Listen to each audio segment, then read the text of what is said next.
සමහර මිනිස්සු ඉන්නව නේද ඔය මූණක් දිහා බලලවත් hina වෙන්නේ නැති. ඔය බුම්මගෙන ඉන්නවා කියලා කියන්නේ.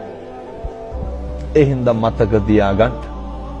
කියනවා හාමුදුරුවනේ කරපු දෙයක්වත් නැහැ, කියපු දෙයක්වත් නැහැ, බුම්මගෙන ඉන්නේ කියලා කියනවනේ.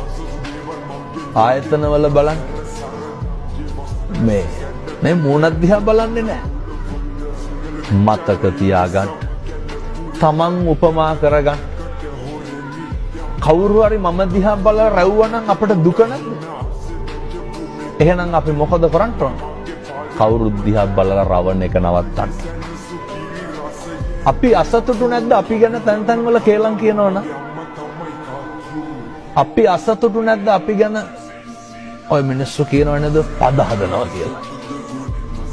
ඕක කරනකොට අපිට දුකයිද සතුටයිද? අපිට දුකයි. එහෙනම් අපි මොකද කරන්න ඕන? අනුන්ට පද හදන එක නවත්තන්න ඕනේ.